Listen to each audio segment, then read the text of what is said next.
Dare to create a transformative practice on the back end of your funnel versus the front. Because as Meghan just said, and as I just showed a client, that is where you are going to create impact for your patient and for your practice. The math just shows it time and time again. And Meghan, I had no idea it went from $650 to $3,500. But I'm like, calculate your lifetime value. And also your profit margins go up because you have less and less expenses going into a back-end product like that. You don't need ads. You don't need ad management. You've got the people. They already love you. They're already seeing the transformation. This is Impact, the podcast where we explore entrepreneurship, mindset, and health to provide you with the ingredients for an unregrettable version of your life story. I recently went up to my cottage by myself. Now, my team was coming a few days later, but I needed space from my business and from my family and all the things to just really reflect on where I wanted to go and the responsibility that I needed to own in us not getting there the way that I wanted. And one of the things I spent some time with that I really wanted to unpack and explore were some of my own mindset pieces related to money. And I've spoken about money before on the podcast, and I've been really open about the fact that, I had this opportunity when I was young to learn about money from my dad. I learned a lot about mechanics. And as I reflected while I was up there, I really started to realize that while I had a strong foundation in mechanics, where I wanted to spend more time and where I had always worked intuitively, but not in a system, was around the energetics and the combination of that mindset piece and the mechanics of money. How do we talk about law of attraction and abundance and incorporate a need to understand how money works and flows? And as I masterminded with myself and pulled some of these pieces together, I started to create a framework around something I call quantum wealth. And as I looked at this and really started to delineate these different levels of growth and awareness that we all have the potential to move through, I came to realize the conversations and the roles and the way that I hedge and some of the conversations that I allow to permeate in my communities related to money. I had not put my foot down in as forthcoming a manner as I should have in terms of conversations around scarcity. I let conversations around scarcity and I let excuses around not having acumen about money, in particular in our practitioner groups, I let those just sit. I let them sit and be in our community. And as I reflected on where I wanted to go and where I wanted and how I wanted to lead people, what I realized is that I needed to own that completely, not only own responsibility for allowing that to happen, but I also needed to own responsibility for charting a new course. And so when I had the chance to meet with my mastermind group a few weeks ago, I shared with them this insight that I had developed. And I also shared with them that I would, moving forward, no longer be tolerant of conversations surrounding scarcity. That I would no longer allow people to say, well, I'm uncomfortable talking about money. I just want to help people, and letting that be a sufficient reason for people not taking responsibility for the management of money in their life or in their business. I've shared this before, that one of the number one reasons that people would cite on their intake forms in my clinical practice, number one causes of stress for them were finances. And yet as a practitioner cohort where we see similar demographics and sources of stress in people, we have in many cases turned a blind eye to taking responsibility for these own elements in our own lives. I'm excited about what is possible for us as an industry, for us as women, for myself in particular as an individual, about what is possible when I take total ownership over my management of money, not just the mechanics, which I was very fortunate to be exposed to, but the mindset pieces that accompany it. And so it's in this spirit. It's in the spirit of taking total responsibility for this component of money that I'm excited about my guest that I have on the podcast today. And she is an individual who's been here with me before in the former Anthropology days on our virtual practice podcast, and on many master classes to my practitioner community. And that is April Stroink. April is a money coach and financial advisor who specializes in helping clinician entrepreneurs create financial clarity, ease, and abundance in their practice. And today, what we're going to talk about is how do we future-proof our practice? What do we need to know and think about so that our practices are safe into the future? Because here's the reality. We are kind of on the brink of a bit of a financial storm. And storms are not necessarily meant to swoop us out into sea. When you see the storm coming, there are decisions that you can make to help protect your home, to help protect your life. This may or may not end up being a very large financial hurricane. But here's the thing about a hurricane. You can see it coming.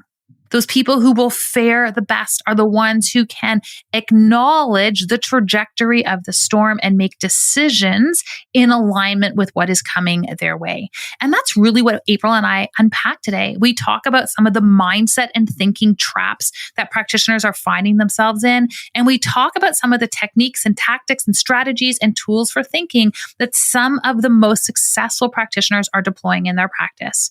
When we get down to brass tacks on this, we're talking about how much money can a practitioner afford to pull out of their business? What percentage of your total revenue should you be reallocating into your business? And what are some of the ways of thinking or things that you can deploy to minimize your risk moving forward? We unpack all of it in today's episode here on the Impact Podcast. This is one not anyone is going to miss because, my friends, there is a storm brewing around us, and those who are best prepared are going to be in the best position to take advantage of the opportunities that lay before them. It is in the spirit of we are no longer hanging out in scarcity. We are taking responsibility for our capacity to have maximum impact and abundance that I introduce you to my friend, April Stroink.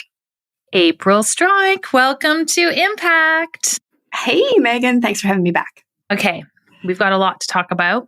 And I know for some of my listeners who haven't had a chance to meet you, we're going to get into who you are and what you do. But before we do that, we are recording this on September 26th, and April lives just outside of Halifax in Nova Scotia and has only had power come back on to her home in the last 12 hours. And I want to actually first start to talk about Hurricane Fiona and how it has impacted you, because I actually think it's going to set the stage for everything else that we talk about today. How are you guys doing? We might even lose internet halfway through this interview. Set the scene for us right now in Nova Scotia. Absolutely. So I live right in Halifax, actually, and which took a big brunt of Fiona. I do have to say, as Haligonians, this isn't our first rodeo. So we've prepared through Dorian, we prepared through Juan, and quite frankly, this is the new norm. So we have to confront this unless we're really going to confront climate change.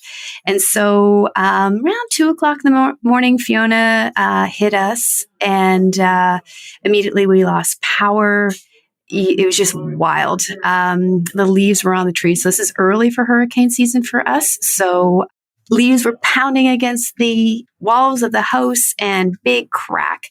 And then I thought there was lightning. It was just transformers blowing everywhere. So wake up, all the neighbors out on the street, of course, and massive trees. I don't know if you've been to Halifax, but it is a tree city. Massive. We lost a 300-year-old tree that we affectionately called the Shuby tree. That got lost as well. And of course, just power out everywhere. Not as impacted as hard as our neighbors in Cape Breton, in PEI, and of course, Port aux Basques in Newfoundland. So my heart goes out to all of our Atlantic neighbors. But one of the things that I do love about a hurricane, if you can say there's things you do love about a hurricane, is I live on a very short street in Halifax with a very big heart. So immediately neighbors getting out, helping one another, clearing trees. a game of 12-hand game of cards on Saturday night around candlelight. Everybody was out in the streets yesterday with their barbecues, barbecuing up for people who don't have access to hot meals. And so it really brings community together. But yeah, I'm going to New York tomorrow to Profit First with Mike McAllowitz, and I was really scared I was going to get on the plane, super smelly, but power came back and I was able to take a shower. No internet at my house, of course, but internet at the office. So here we are, no school and lots of debris to clean up. Okay, and we opened with this notion of Fiona, because I think we both agree to kind of set the stage for what we want to get into today. And we're going to be talking about this idea of future-proofing your business and future-proofing your practice and some of the mechanics of money that we need to acknowledge and lean into and master as we really move into a new economic era. It's like planet Earth just can't give us a break right now. We went from, bacterial virology systems wreaking havoc to economic systems now having their moment in time. And I'm sure next we'll be managing climate change. But before we get into that piece, April, for my listeners who haven't had the chance to meet you, can you give us a brief overview of your story, who you are, and why you really are so passionate about helping practitioners in particular get the money pieces together in their life and business? Absolutely. So I have been doing this for over 20 years and have worked with hundreds of thousands of entrepreneurs, hundreds of healthcare practitioners. I was classically trained as a financial advisor, but one of the things that I really found we were missing the mark on was, we can get you to retirement. We can talk about investments. We can talk about insurance, but we weren't talking about the day-to-day and the day-to-day struggles. We weren't talking about having really great incomes as professionals, but living paycheck to paycheck, debt that can't be eradicated, and our whole behaviors and cognitive biases that we have, the science, if you will, around how we behave around money. And so I really switched the focus of my practice 5 years ago, working with healthcare professionals, quite frankly, because I worked with a naturopathic doctor personally and with my second born child. And I just found that the line of fine that you always talk about was what I was getting from my doctor, my MD, and just knew my body, knew my child's body. And the line of fine wasn't cutting it for us. And so working with my naturopathic doctor changed my life, changed my health, changed the health of my child, and really saw how an integrated practice that really works on the whole person is so similar to the work that I do when I work with somebody, is really taking that view of all aspects of your financial well-being. And so really saw the parallels, and then again, really started building systems and programs and processes for clinician entrepreneurs. It's funny, it's not funny you say that. We chat because we're in alignment on this. And one of the things I want to acknowledge just for everybody, but in particular for practitioners. So in my practice, and I know I've shared this with you before, I'd ask people, what's your major source of stress? And they had 5 boxes and other, they could put whatever they wanted. And 9 times out of 10, one of their primary sources of stress, and I worked in the heart of Toronto's financial district with people where arguably based on paychecks or the health of their business, money was should be a non-issue. 9 times out of 10, finances were the primary source of stress in someone's life. And if as clinicians, we're going to be stress is a major influence on someone's health, I think we all just need to stop and go, wait a second, money and money acumen is actually a driver of health. We know from the social determinants of health, not having access to money and funds, we certainly know influences health outcomes, but this pervasive chronic stress because of money mechanics is an issue. And I share this with everybody in part because I want to segue to this piece first, which is this cognitive bias that we have in our industry. And I was sharing with you that I said to my mastermind group this weekend, I'm going to own any responsibility that I have for allowing the scarcity mindset to persist in our clinician neighborhood here. And I will equally share that I am no longer tolerant of its existence. I'm tired of conversations where it's if I could just maybe pay my bills, that's all I need in life to, I'm never going to have any money and I shouldn't because I help people, to it's unethical to get paid to help people with their health. I'm happy to unpack all the conversations. I'm just not going to let them stagnate. I'm also just like unwilling to let us remain in this spot because we can't have the influence and the impact that we collectively could be having if we can't keep our head above water. And we're no further ahead than our patients are. Like, we're stressed about the same things they are. Like, this is a leadership opportunity for us and we need to step into it. My diatribe is over. April, you work with so many practitioners. I was like, just everyone, if this is bothering you, you can go now. I don't want to take any more of your time. What are these cognitive biases that you are seeing practitioners? What are the stories you are seeing them tell themselves that are keeping them from putting some of the mechanical pieces into play? It's worldwide. It's renowned. It's not just with healthcare practitioners. Like, if we want to loop it back to what I saw happen in Nova Scotia and Halifax in particular around Hurricane Fiona, we saw it playing this scarcity mindset playing out in real time days before the storm hit. We saw people queuing up in grocery stores to take all of the bottled water, all of the storm chips, all of the bread. And, if you were going to eat that much amount of food over 4 days normally, why are you hoarding it? And why are you taking it from others? And so it comes back to this scarcity mindset that we all have. And so it just boggles my mind in regards to what happens before for hurricane prep or storm prep. And now we're in this inflationary environment, and I'm seeing this same scarcity mindset play out with my clients. And it really boils down to, if you do not have a plan and you do not put yourself into this place of abundance, you will hoard, you will self-sabotage, you will throw your system out as soon as there is a bump in the road. And this is what I am seeing with practitioners who are not stepping into getting comfortable with the uncomfortable. Money is not your jam. You got to step into it. You cannot advocate this to others. You have to have a plan. And when shit hits the fan or a hurricane is on the horizon, you double down and you work the plan.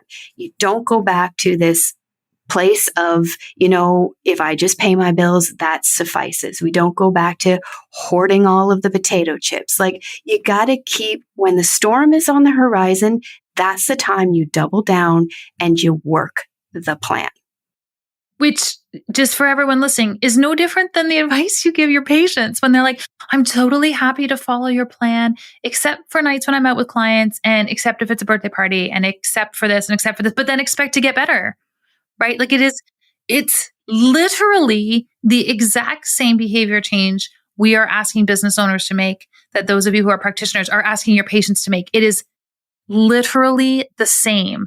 It's the same level of new information. It's the same sense of, oh my gosh, I've never done it this way. It's the same sense of, no one's ever taught me these things before. It is literally the same thing. And so I just want to hold space for everyone that if you're struggling with understanding this money piece and simultaneously struggling to understand why your patients aren't getting better or sticking with it, I just want you to feel that vibrational similarity between those two entities, because it really is a parallel conversation. You can't master one without mastering the other, unless it's by accident. And that's just a terrible choice, to live your life by accident or build a business by accident. You want to be really intentional. So with this notion of intentionality, we are not in a phase globally right now, unless you disagree with me, April, where we're smoothing it, sailing into one of the nicest economic flat water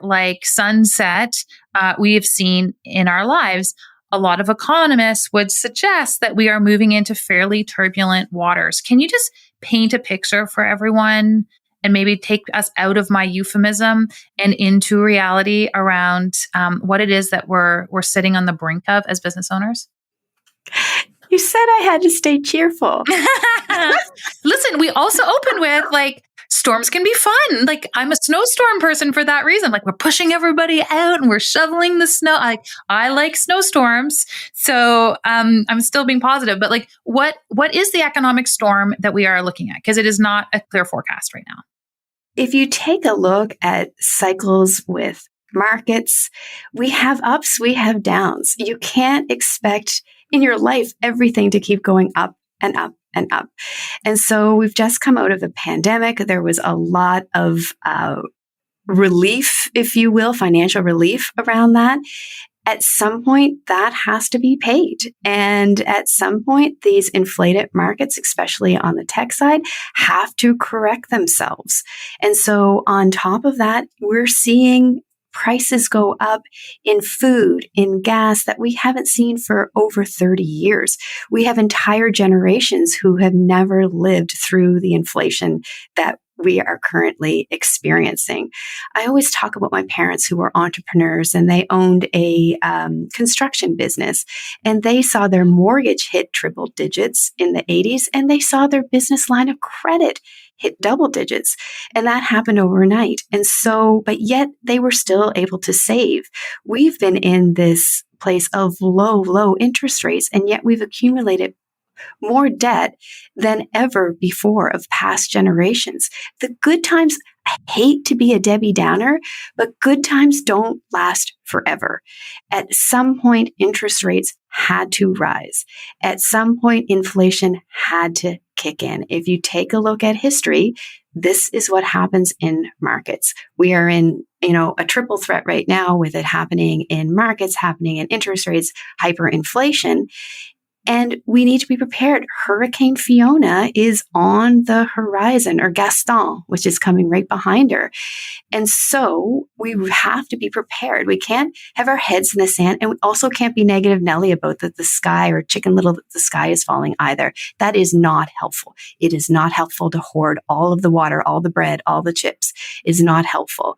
But we need to, like you said, work the plan, have a plan so that when the storm comes, and it will, especially if you are entrepreneurs, that you have a solid plan to fall back on.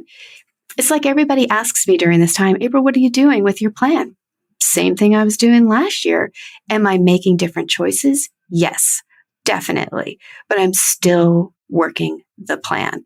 And that's one of the things that when COVID hit, really, I felt the same way. I was like, oh my gosh, COVID hit. I'm going to have to just button down the hatches, cancel all my subscriptions, fire all my staff. And I'm like, nope, I'm going to listen to Mike Michalowicz. And Mike was a great coach during the pandemic. He met with us every single week. Work the plan. And I'm like, you know what? This guy's smart. I'm going to work the plan. And I had my best year ever during a pandemic. And it's just business has grown ever since because I work the plan, whether it's good times or bad times. Yeah, I totally appreciate that. And I think that, for me, I would resist plans. Like, I just want everyone to know, it's not like I don't know about you, but like I resisted plans for a long time. I'm like, it takes me out of my flow state, whether we're talking about my financial plan or my time management plan. I was like, I really resisted the structure. And then what I realized is actually the more structure you have, meaning the more knowledge you have around whatever system it is you're trying to work, the more opportunity you have. You actually have more flexibility and freedom as a result. But it took me some life experience to fully appreciate that. Because there's also during times of recession, which maybe we'll hit from a technical perspective, but either way, we're going to get some kind of rain. There's also tremendous opportunity that can emerge.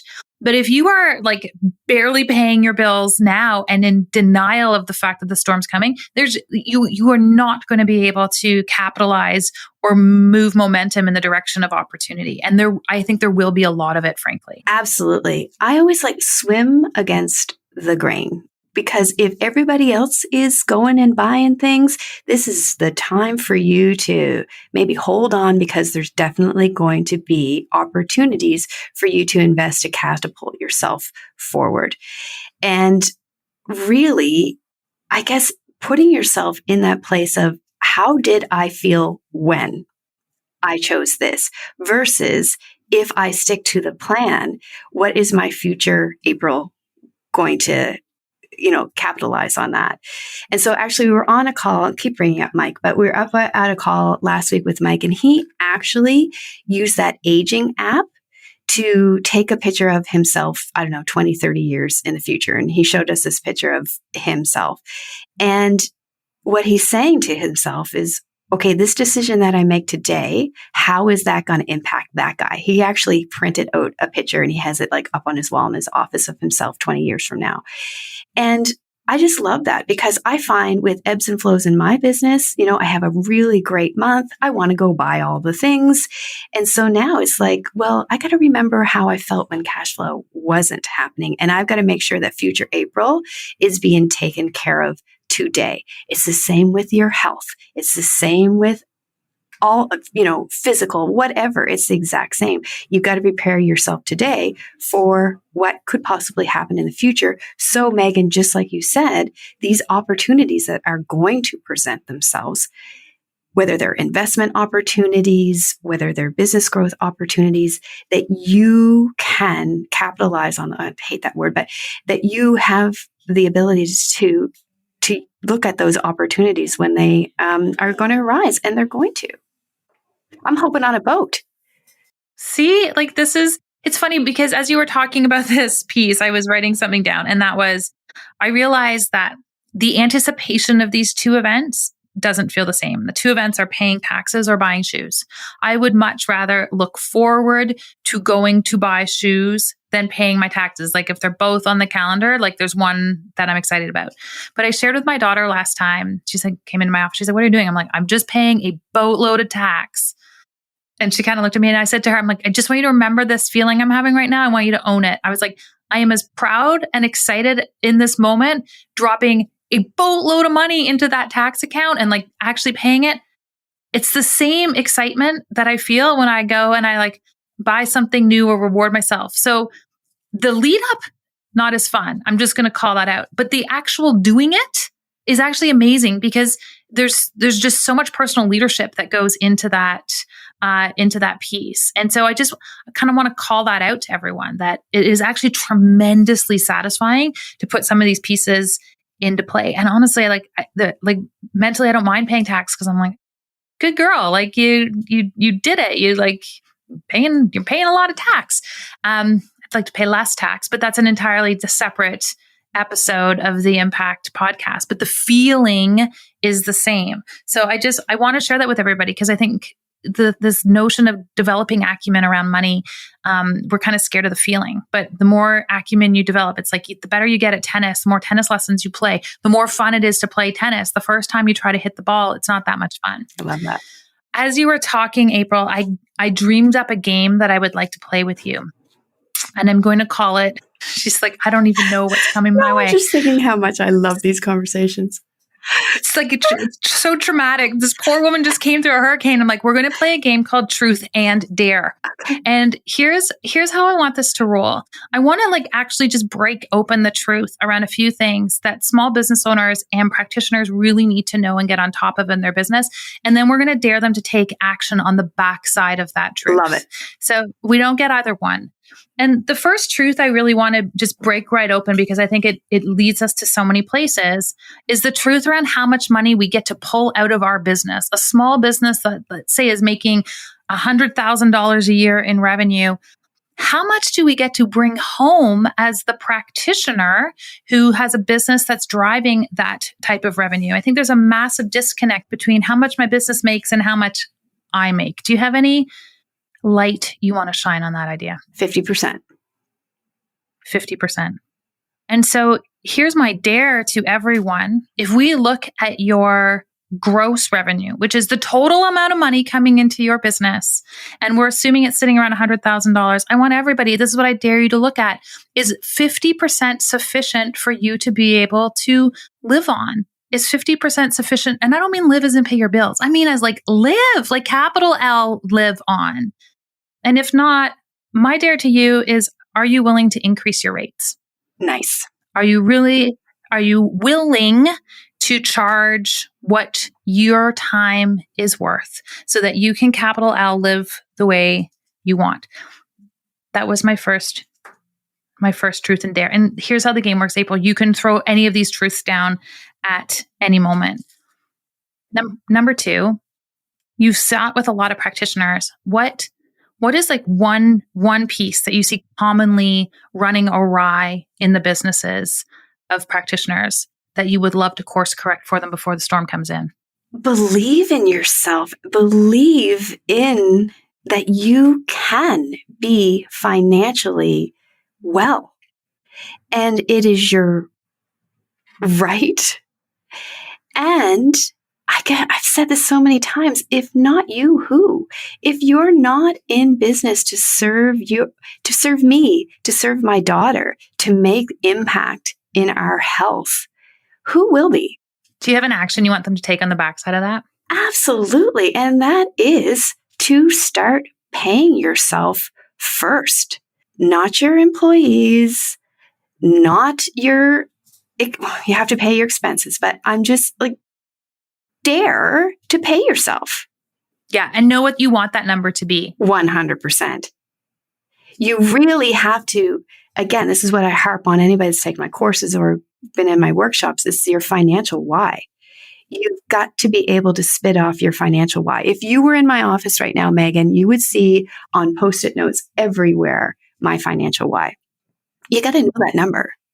You have to know that number. And and sometimes I feel like people are sitting on the other side of this being like, I'm the only one who feels that way. What's the truth on this? Like, give us a bit of a behind the scenes landscape. It's truth number 3 of like, what is the general like financial acumen status of the practitioners you work with? First of all, I want to just state that it is not your fault. It is not their fault, because I have been talking to the colleges and people who develop curriculum at the colleges, and your practicums and everything just are setting you up for, I don't think, the reality of what practicing and the cost of practicing looks like. So, but once you know, it is your responsibility to have knowledge. And so what I'm seeing is falling back into those old habits when the sunlight has shown you that you need to follow a new system and a new model. And so stop making excuses, pull off the Band-Aid, let the sunlight shine in. And for the love of all things holy, try it for a quarter. Try it for half a quarter. Don't throw it out. This is what you're telling your patients. Oh yeah, I took some, I took the supplements. After a month, I didn't feel better, so I just stopped. Or, my insurance ran out, so I decided I'm not going to continue to see you. That whole mentality, Megan, is transferring into practitioners, their businesses, and it has to stop, because was Einstein said that the definition of insanity is trying for different results and doing the exact same thing. And this is what I see. People try the system, and then all of a sudden they throw it out and go back to their old habits. And so you've got to be comfortable with the uncomfortable to get on the other side of impact. I love that, because you did a truth and a dare all in one. And that's really to just get on top of these pieces. Truth in a very practical way. And again, prefacing this with, it's not anyone's fault, but what are we doing wrong? Like, what are you seeing practitioners, based on this idea of the insanity of doing the same thing? What are you seeing people do wrong over and over again? And what are we going to dare them to do differently? So what I'm seeing done wrong over and over again is that they're putting into practice either products or services without doing the math to see what the gross profit is. They're putting into practice products or services that may not be viable. And then because they haven't looked at the viability, they spend and invest a lot of money to go down a wrong path. And my challenge, or my dare, is before you start to offer another product or service, do the gross profit margins on it. Because what you're going to see is if you're not hitting the margin levels, I see people closing up dispensaries. I see people opening IV labs, and they haven't done the homework beforehand to see what the profitability is. So if you're in this season of looking at different ways of moving from one-to-one to more of a group coaching model, or offering other services like IV, acupuncture, what have you inside of your clinics, before you do that, do the math to see what the gross profit is. And I'm saying that that's not looking at the clinics around you and deciding what your pricing is going to be. That's looking at you and your financial why and your value and determining what your pricing is going to be. Because once you do that exercise, 3 things are going to rear their heads. Number 1, you're not pricing, you're not charging enough. Number 2, your cost to deliver that product or services are way out of whack. Or number 3, I'm sorry, but you just don't have a viable product. So that's my dare. Do the math before you offer. Do the research. And the corollary and the flip side of that, also in the spirit of like the truth, what are you seeing people do that's super smart right now? Where you're like, oh, that was really smart. Like, well done on that. What I'm really seeing, especially because I work with practicing clinic owners, your practice cannot float the clinic. You need to treat yourself like you treat every other associate. And what would be your splits if you were another associate? And what does that clinic and all of your other associates and everybody else in your clinic need to be making so that you can take a more than an L income, a living income, but a living life, large income from your clinic? Okay. I really, really appreciate you bringing this to the table. I know we've talked about this before on the Virtual Practice podcast, and I want to go a little bit deeper on this idea so this marks the end of the Truth or Dare game for one quick second, because I've watched people's faces when you bring this up in a group, and it's like jaw on the floor, and the clinic owners go, what do you mean I don't completely fund the clinic? Which is, people who want to open a clinic, they're like, it's going to be great because I will have my own income, and then I'll have no other expenses with respect to the practice because everyone else will carry that themselves, which isn't the reality that I see most of the time. How do we make that division? And are you saying they should be really pulling 2 salaries? The salary of I'm the clinic owner, and how much do I want to pull out? And I have my own practice, and how much am I going to pull out? Is that what we're talking about here, April? That's exactly what I'm talking about. So assuming that we do that, let's first talk about our clinic. So if I'm the clinic owner and I'm seeing patients and all of my revenues moving over into the practice, how am I dividing out that contribution? Well, first of all, what I have seen is that if you're doing any more than a 60-40 split, it's not viable. So unless your associates are virtual, I'm seeing a 60-40. It's just not viable after that. So what I do is if you are a clinic owner and you are practicing, we put you down as associate making 60-40. And so that 40% needs to go into the clinic and needs to be enough for you, your 40% and that of your other associates to give you a salary or give you an income from the clinic that pays you. Not only for what I'm seeing, Megan, is that when I do this work before doctors start to work with me, is it can be like $1.67 an hour that they're making on running the clinic, or they're actually losing money, and that 100% of their income, they're holding the clinic. And so they usually can feel that, but when I show it to them in numbers, it's a barf in your throat kind of situation. And so, yes, so the clinic itself needs to be self-supportive. And I'm working with a clinic. We've been working together now for 4 years. And unfortunately, she had a family health issue. She was able to step away from that clinic for 4 months to be with her son. And she was still able to take an income from it.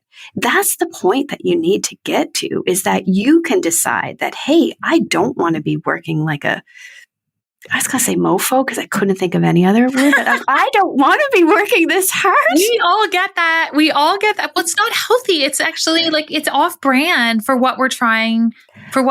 Exactly. Right? It's a dirty little secret in our industry that it's like, I'm going to talk about health and I'm going to kill myself over here to run my practice. To me, that is way more inauthentic than I'm going to charge my worth. Or right before they see a patient, they're looking at their bank account and are stressed beyond belief. Right. And they have to walk into this next meeting carrying all of that. Or maybe they've just had an argument with their spouse about money, because we know that it's the number one reason for breakups. Like, they're carrying that all on their shoulders. It is this, practitioner heal thyself when it comes to their financial well-being. So we painted a really interesting picture here, and that is, you own the clinic. You should be looking at 40% of your earnings go towards supporting the clinic max. And from that 40% all in pot, meaning all your associates are contributing 40%, we should be running the expenses of the clinic, paying for the admin staff, running your marketing, all of the above. And so when we examine that piece, and these are all ballpark numbers, to me, I look at that, and one of the easiest things, all expenses staying the same, easiest way to sort of restore those ratios is acknowledging that probably everybody is undercharging for what it is they are doing for one-on-one care. Like, to me, that is first and foremost. If we're not hitting these or able to hit these kind of benchmarks, it should be like a gut check of like, gosh, what would I need to charge in my practice? Here's your dare, everyone. For me to be able to draw a salary from my clinic, but only give the clinic back 40% of what I'm earning. That's the first observation for me. The second observation is, if we can create a secondary stream of income that is not based on seeing patients, we are significantly reducing the risk associated with our business model. Would you agree with that based on your vantage point? Absolutely. Absolutely. Okay. And just so everybody knows, when you decrease your risk, like, the biggest driver of fees in our industry is the fact that it is the most high risk activity we can undertake as practitioners is one-on-one practice without any other streams of income. And as an industry, if we could all go, hey, what if I had multiple streams of income and created a system around that? We decrease the risk associated with one-on-one care. We actually drive the cost of care down. And don't be afraid to maximize your rooms. Don't be afraid to maximize your space. When I do a cost analysis or a sales analysis per square foot, it is so. I have a background also in retail. My husband and I owned a business for 13 years together. And when I did that cost per square foot or sales per square foot, we found out that socks were a bigger driver than kayaks. And so guess what? Socks got a lot of real estate. And so you got to understand, do not be afraid to rotate those rooms.